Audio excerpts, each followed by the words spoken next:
Welcome back to Beads of Courage Bowls, Bowl 1, Part 2. And what we're going to do in this part is make the lid. Well, here's the bowl, almost finished. What it needs is one of these. It's going to have a lid that sets in, contrasting knob, and ultimately on the inside I'm going to mount one of the little Beads of Courage logos. So, goal today is to make this. Well, I'm not going to use Wengate because I don't have a piece of it available at the moment, but I am going to use, let's see, over here, maple bowl blank, cut it in half carefully, bandsaw round pieces. Be very cautious about how you hold it. It can be very dangerous if you don't manipulate it correctly. So, maple, and I found a nice piece of walnut, which will be enough contrast to make the knob, I think. So let's get started. First thing I'm going to do is I'm going to put a tenon on this side that I can hold in the chuck, shape the outside of the lid, drill the hole for the knob, and then I'll show you how I reverse it and do the inside. So first thing is a tenon for this chuck right here. And I'm just going to jam chuck it. I hate that sound. And I'll pick up the center, which I marked, and I'm just going to jam it against this chuck long enough to make a tenon on this side and mark the inside of the lid. Okay, nice and tight. Don't know how centered we are. Turn the speed all the way down to 0. Okay, we're going to make it round. We're going to make it flat. Then we're going to make the tenon in that order. Sharpened a fresh bowl gouge. 3/8 is what I tend to use. I'm going to set this out of the way. I don't need it there. So just trim up the edge.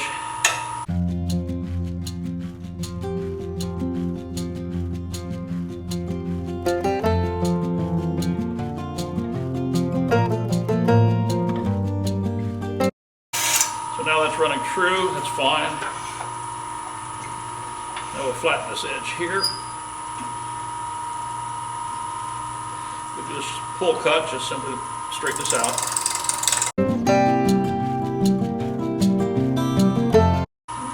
Done. Now I need to mark out the tenon, and it's going to be about that big.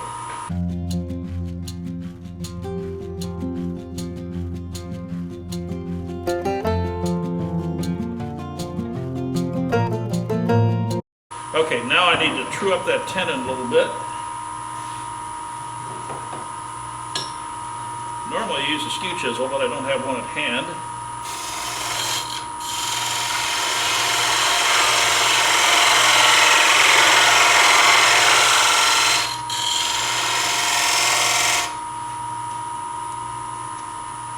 Almost square. Almost is not good enough.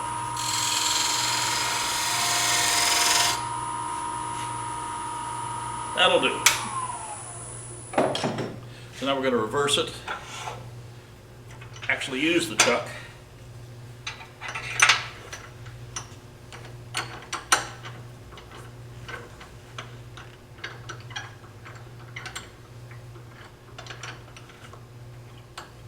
Little pressure on it.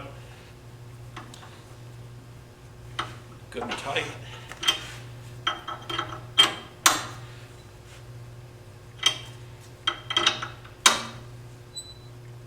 That's good. We're going to turn that tenon away eventually, make it go away. Don't need that for a while. So this is going to be the outside of the lid.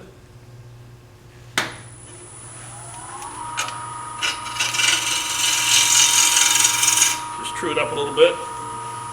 The rest looks just a bit tall. It couldn't go right through the center.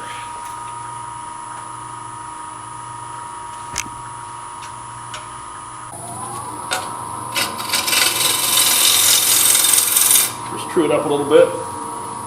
Okay, I'm going to make it slightly coved, or crowned, I should say.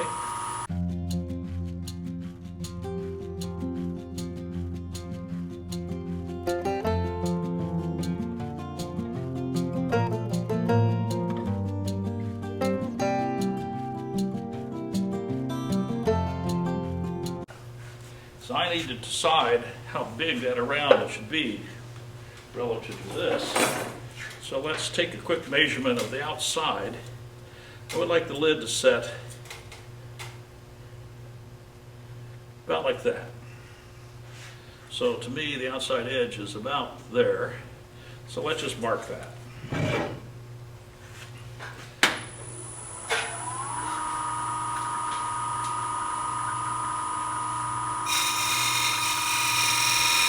Doesn't have to be accurate, but that's about how big around it needs to be. And now I'll take it down to that diameter.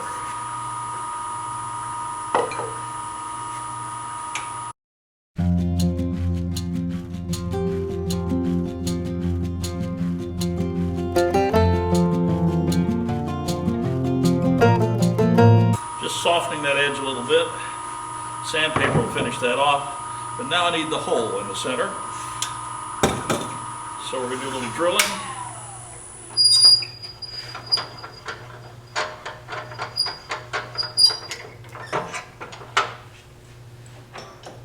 What I'm using is a 5/8 inch taper shank drill, which actually will work directly in here. And that will be the diameter of the hole we're going to use. Speeds down. I'm going to start very slowly so I don't wander.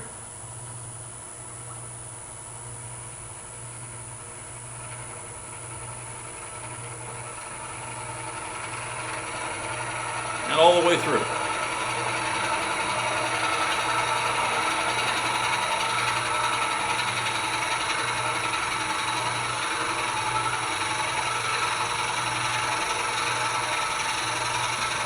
Dry wood.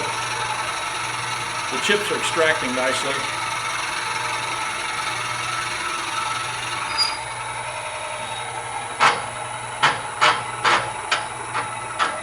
Yeah, flutes haven't loaded up, so I'm okay.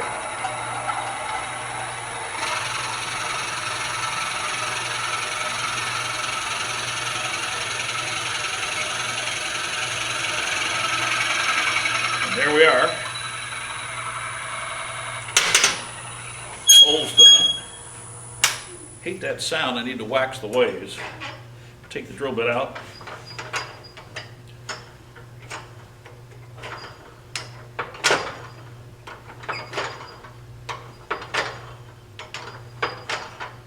There we go. So we have the outside roughly done. I'm going to do a little sanding right here while I'm at it. This is waste, so that's going to go away.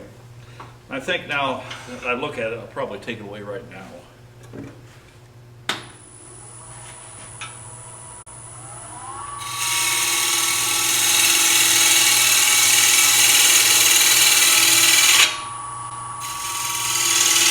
That's about as thick as the lid will be, maybe even thinner than that. We'll see, we'll see. But right now, a little sanding. Get the rest out of the way.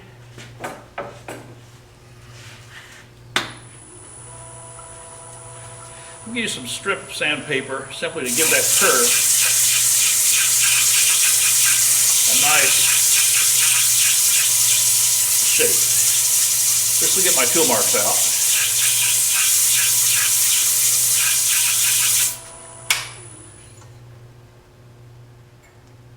Okay, tool marks are gone.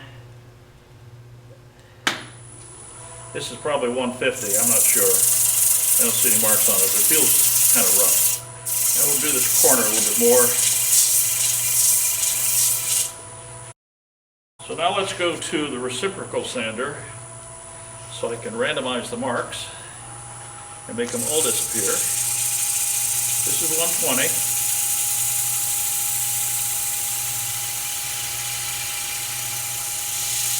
Around the corner. So now I need to make a mandrel that I can fit this on and have it set nice and solid like that. So I need to size it to this hole. So this is from another project. And what we'll now do is put it in here and just resize it to the project we've got here. And it's not running quite true, and that's okay. Start off with our bowl gouge. Well, certainly a little higher than that.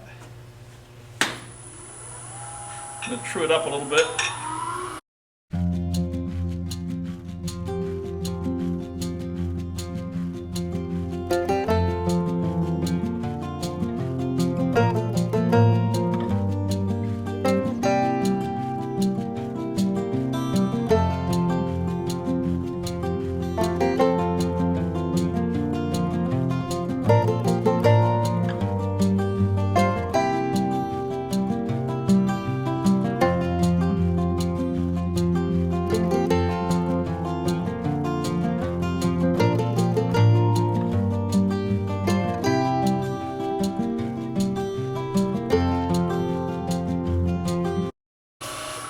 That it burnishes a mark on there, it's the right diameter. So where that burnish mark is, that's the diameter I need. So now what I'm going to do is get away from that, go to a parting tool, and I'm going to cut it just a little larger than that diameter, and then fit it.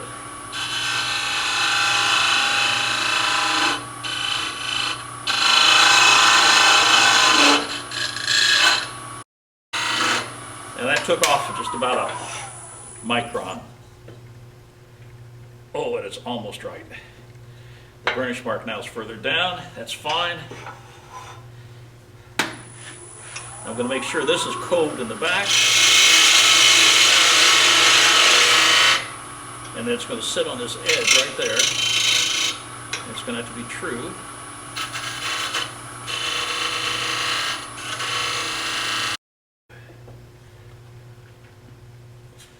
Okay.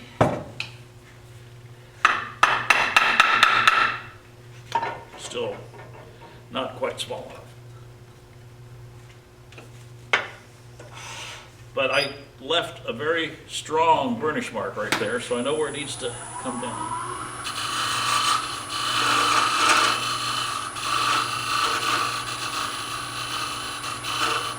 Still just slightly tapered.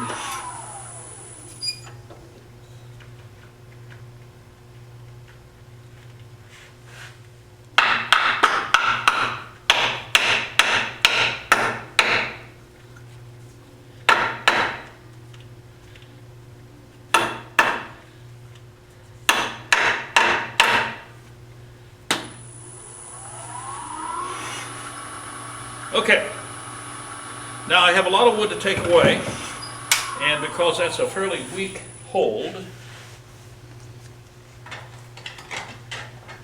I might benefit by putting my live center back in again. It's black and I couldn't see it. So I'm going to just use this little pressure.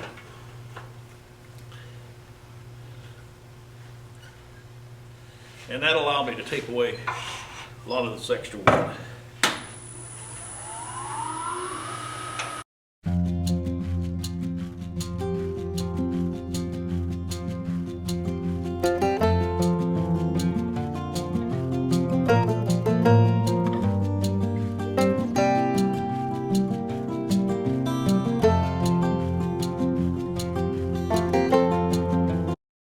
This is where it has to fit.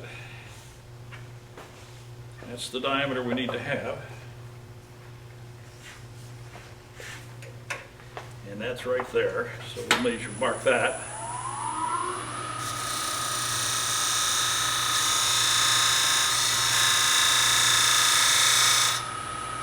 So that's the inside.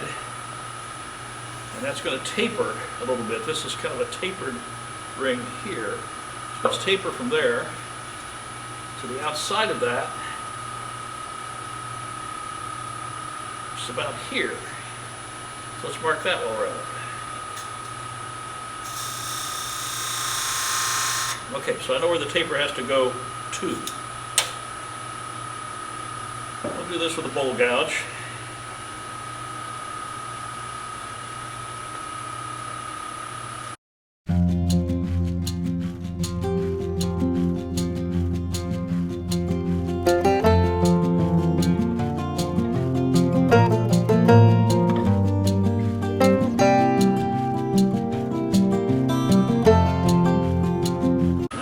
still a little large, and that's just fine, but we're going to find out. Yeah, that needs to sit down in there a little bit more. That's fine. I'll keep a little pressure on this while I'm at it. Gouge.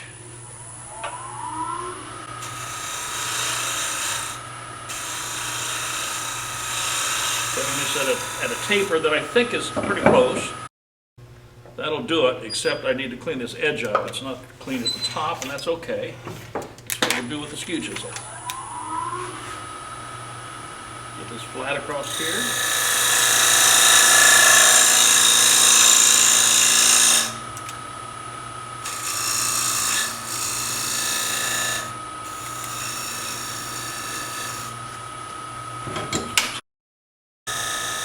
I'm using the skew as a scraper.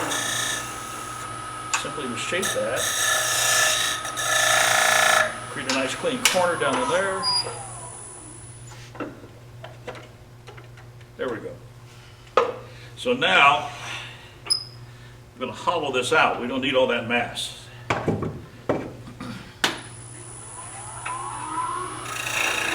Light cuts.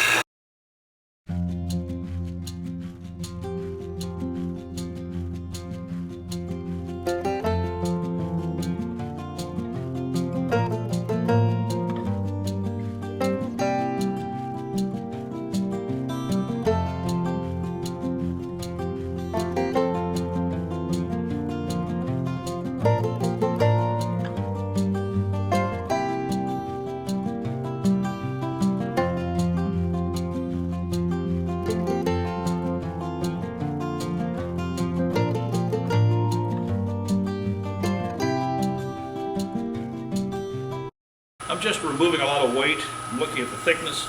Right now the lid is about that thick, and that's way too much. Out here I'm hanging it out in the air, so I've got to make light cuts to start.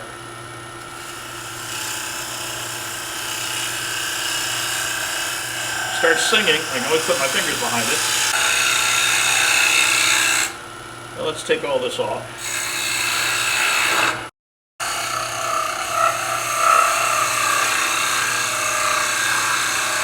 Remember how long that tenon was? About 3 to 5/8 of an inch? Well, it's not to the bottom yet, so I know the lid is thicker than that.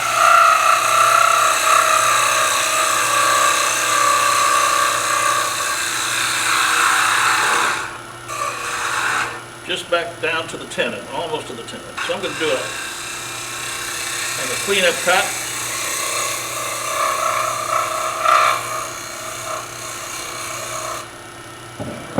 One last fit check. I'm still okay. So now I have to do one more thing. I have this little beads of courage bead that I need to embed here. So I'm going to make a measurement for it. Actually, I'm going to do it right through the plastic bag with a little squeezing.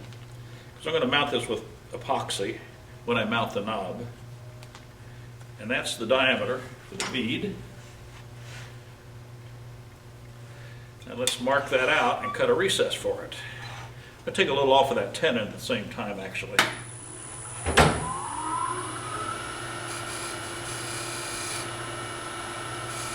Yeah. And I'm going to take my thin parting tool.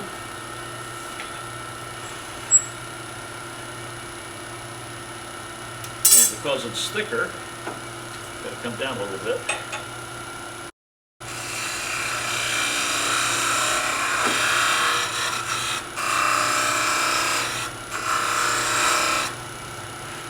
Now I can use the bigger one, I think. Take some of this mass out.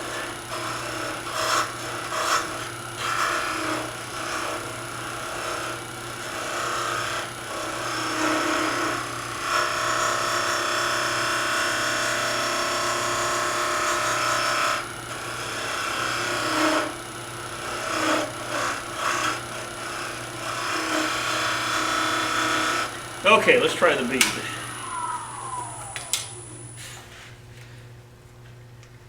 If you're going to make these bowls and you want to put these beads in, go to our website, find the man who's running the program, Larry Batty, and he can provide these for you. And I know roughly where that needs to go.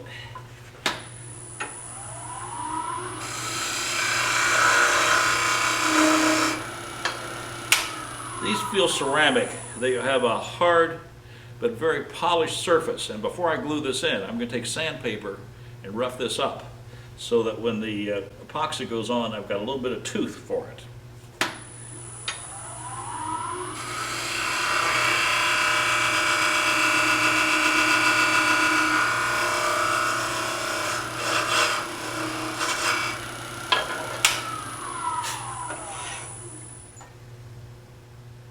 There we go. Okay, we've got a place for that. We have the lid done. Put that back in the bag so I don't lose it. Put it over here. Now I'm going to get this off.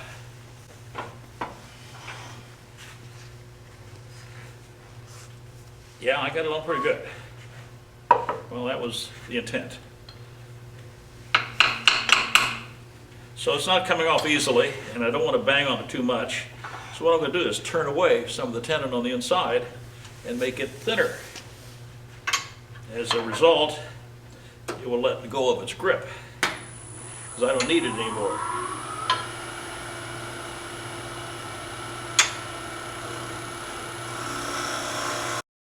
One could go on here with a smaller drill bit, take some of the mass out of the center that way.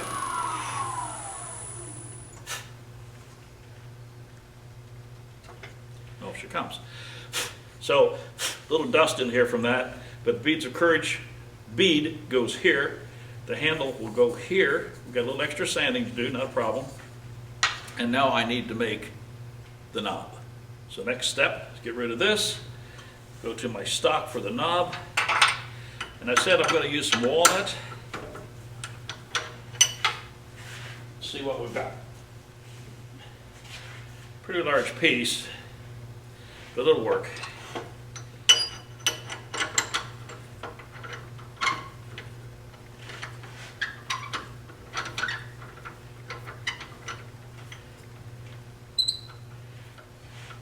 So that's more length than I need, so I'm going to get rid of some of that length. Very first thing,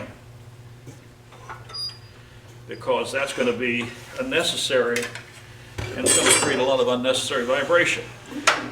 So let's come in here, put it between centers for a minute, and what I'm going to do is come down here and let's shorten it to about here.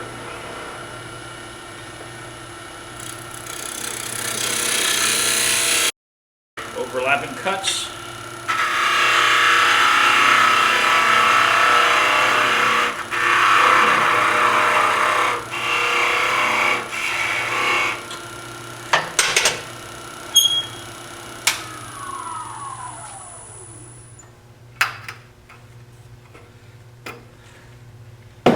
Okay, so let's true this up and let's make a knob.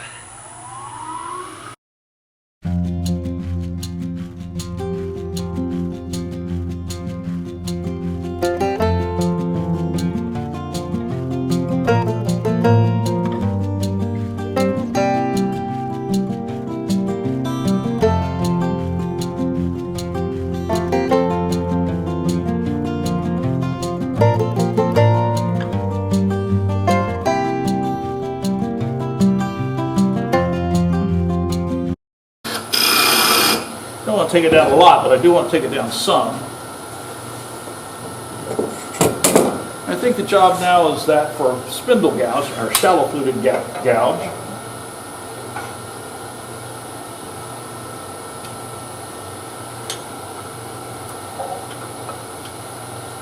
Smaller gouge, different tool rest height.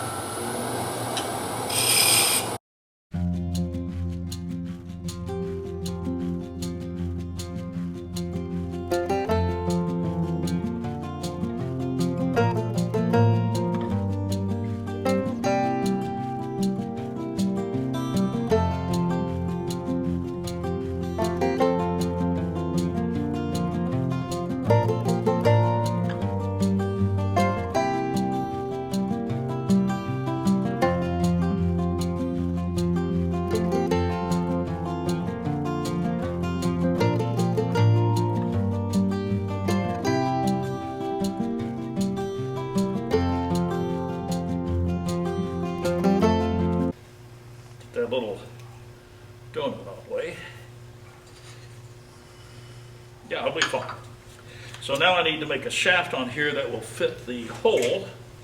So let's remeasure. Just because it's a 5/8 drill bit doesn't mean the hole is exactly 5/8. No drill bit is perfect. That's why we use chucking reamers when we want perfect holes.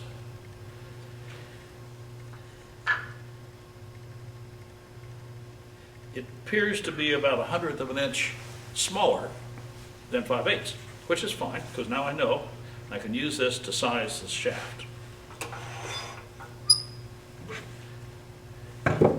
Parting tool.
Ready for finishing. I'm going to finish them as parts. And then assembly with the beads of courage bead installed back here in the back. That's why the tenon is short, so that bead will not interfere with it. It'll sit fine. So, lid is done. Finished project part 2. And after a little bit of sanding and finishing, we'll have a completed but simple beads of courage bowl. So if you're interested in doing one of these projects and doing something that will be able to help kids who are really challenged and find these places to keep their symbols of all the work they've had to go through to just live, contact BayAreaWoodturners.org. Look on the web page.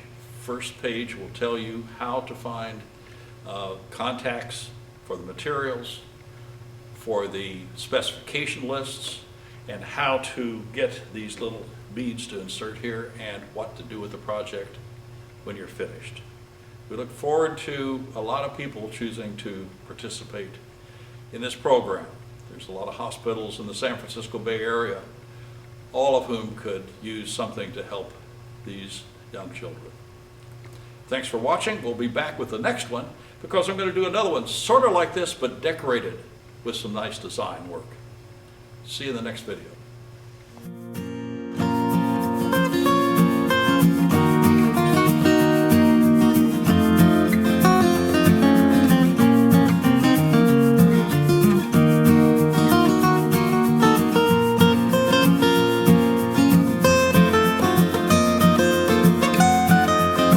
Hi, I'm Dave Bentley. I'm typically behind the camera. We just want to thank you for viewing. This is our 65th video. Jim and I appreciate your views and your subscribing and also your comments. If you have any questions or suggestions, pass them on to us and we'll get back to you. Thanks. Put them in the comments below, but be sure to hit the subscribe button. We'll see you.